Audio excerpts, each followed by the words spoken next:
Bonsoir, ravie de vous retrouver pour ce live quotidien.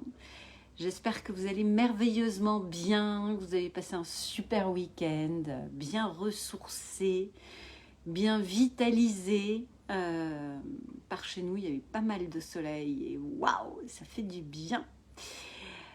Pour ceux qui ne me connaissent pas, je suis Julie Girard, coach d'affaires au service de la qualité de vie du dirigeant et de ses équipes.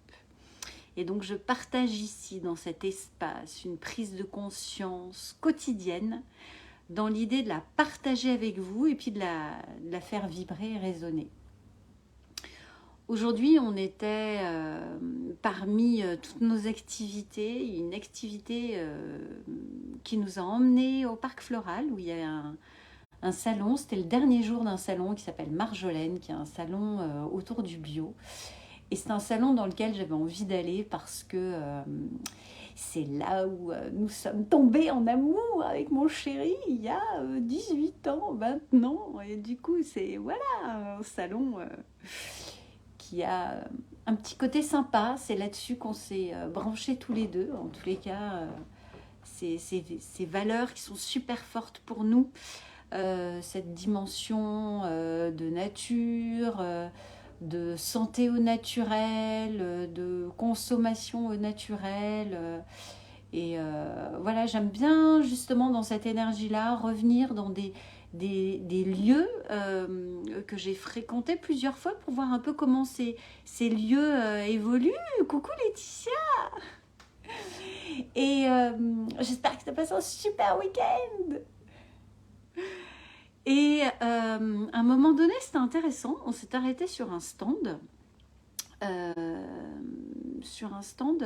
où c'est quelqu'un qui a créé du mobilier, en fait, du mobilier qui permet de s'asseoir. Et en fait, on est tout le temps en mouvement.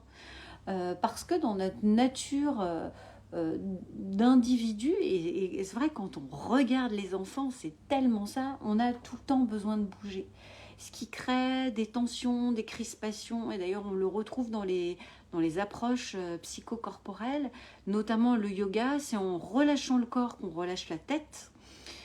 Du coup, en ayant une mobilité, une agilité permanente, ça permet de relâcher aussi le mental. Et c'est rigolo comme quoi moi j'ai pris conscience que effectivement en tant qu'adulte je m'étais un peu rigidifiée.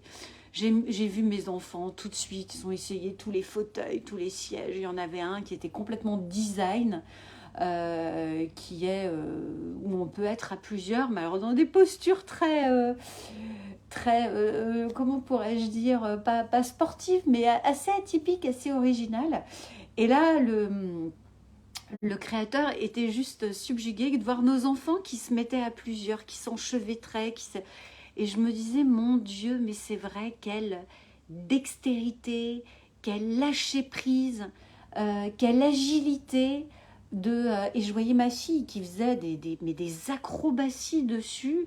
Et en fait, vraiment, dans son intelligence du corps. C'est-à-dire qu'à un moment donné, elle faisait quasiment des galipettes, mais elle prenait le temps de sentir son équilibre et de sentir à quel moment c'était bon pour elle ou à quel moment non, elle n'était pas bien positionnée, elle n'était pas bien calée. Et c'est vrai que du coup, ça m'a replongée dans ce, cette, cette intelligence du corps qu'ont les enfants, que nous oublions, que nous réapprenons plus ou moins en fonction de là où nous sommes. En tous les cas, je trouve que c'est intéressant de retourner à l'écoute de son corps et de se remettre en mouvement le plus possible.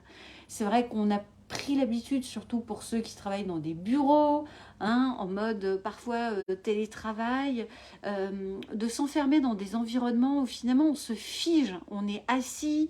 Alors le télétravail, c'est génial, mais du coup ça oblige aussi à retrouver des espaces de travail pour bouger régulièrement. Et c'est vrai que, je ne sais pas vous comment vous fonctionnez, Mais il y a des tips que j'aime bien et notamment dans le mouvement, d'être dans le mouvement quotidiennement, c'est-à-dire de bouger toutes les 20 minutes, c'est un peu la technique Pomodoro, hein, de bouger toutes les 20-25 minutes, de s'étirer, de faire le chat, de retrouver ce naturel d'enfant que nous avons oublié parce que dans le cadre familial, dans le cadre éducatif, mais aussi en entreprise, c'est pas bien de bouger, c'est pas bien de s'étirer. C'est quelqu'un qui n'est pas concentré quand il est tout le temps en train de bouger sur sa chaise. Moi, je me souviens à l'école, j'étais incapable de rester assise sur ma chaise. Et du coup, j'ai souvent entendu l'école c'est pas fait pour elle ou elle n'arrive pas à apprendre parce qu'elle est tout le temps en train de bouger, mais en fait c'est dans le mouvement que je me souviens, j'apprenais mes poésies, je prenais mes leçons, c'était tellement plus léger, tellement plus simple pour moi. Et ça du coup en observant mes enfants plus spécifiquement aujourd'hui justement sur ce stand où il y avait plein de fauteuils, de mobilier qui font qu'en fait on est tout le temps en équilibre, je me suis rappelé qu'effectivement c'était vraiment une part importante, en tous les cas pour moi, mais je pense que je suis pas la seule au monde comme ça, à devoir justement retrouver plus d'agilité et de mobilité dans le quotidien que tout simplement rester assis sur une chaise, un fauteuil ou un canapé, où en vrai c'est pas notre nature profonde. Voilà pour mon partage du jour. Je ne sais pas comment il fait écho chez vous, si vous aussi vous sentez, et c'est vrai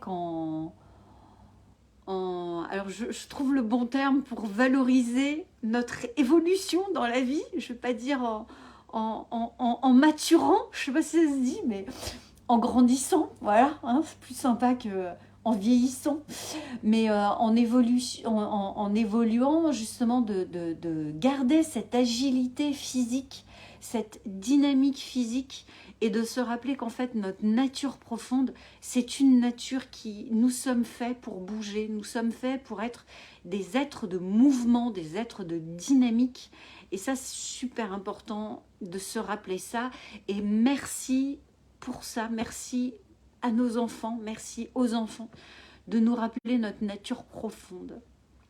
Voilà pour mon partage du jour. Je vous souhaite une magnifique soirée. Sur ce, restez pas trop sur votre canapé ou dans votre fauteuil. Je vous invite à bouger un peu plus du coup.